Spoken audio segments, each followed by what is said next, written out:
mga ka-super mom, it's Sunday, May 23. Our ulam vlog for today, or cooking vlog for today is nagisan na ako ng sibuyas bawang at 1/4 na giniling. Ito na, nakasangkot siya ng ating giniling, kaya maglagay na tayo ng nor seasoning. Tansya meter lang. Ayan. And then, oyster sauce. Yan, tansya meter lang din. Konting asin muna. Mamaya na tayo magdagdag kapag matabang pag nailagay na natin ang ating gulay. Dahil ang isasahog natin dito ay halo-halong toge na gulay. Ayan. So ayan na. Ilagay ko na ang una ay repolyo.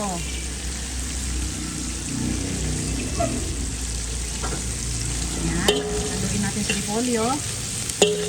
Kasi medyo mas matigas-tigas sa konti ito compare sa halo-halong toge.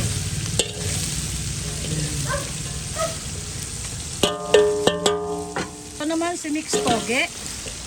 Ayan, 2 kilo yan ha. 2 kilo si toge.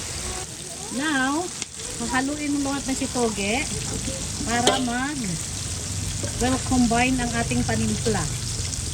Kasi nasa ilalim ang ating panimpla, yung ating mixture ng sibuyas, bawang at giniling.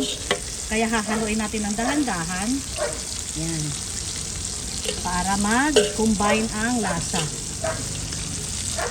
Wala itong tubig. Hindi ko nilagyan ng tubig. Pero mamaya, kusa magtutubig ito.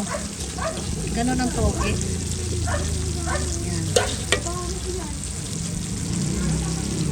So ngayon, unti-unti na nag-combine ang ating toge at repolyo. Ito po ay pre-mix ko na tumabing sa suki ko. May shredded na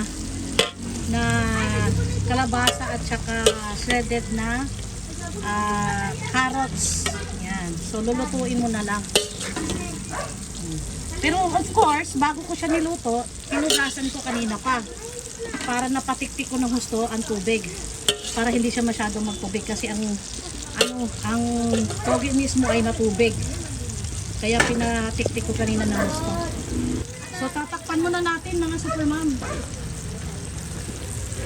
So tatakpan muna natin para mas mabilis kumulo. Ayan na ang ating mixed toge. Hinalo ko na uli. Takpan natin uli. Ito naman, pritong pork chop, ulam ng aking mga apo. Ayan na, luto ng ating mixed toge. Kabango. Ginisang mixed toge. Nagulay ako ngayon mga ka-super mom kasi sunod-sunod 3 araw kami isda ng isda. Nakarang araw, garunggong. Kahapon naman, bangus. Daing. Kaya nga eh. Yan. So, eto na ka-super mom. Tikman na natin ang timpla. So, okay na.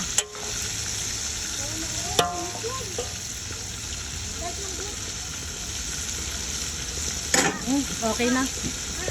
Okay na ang timpla. So, ang second batch na salang ng piniritong pork chop. Yan, binabad ko lang yan isang araw mga ka-super mom ng konting toyo, asin, konting asukal, paminta, bawang at kalamansi. At konting suka din para pampalambot. So, ito na.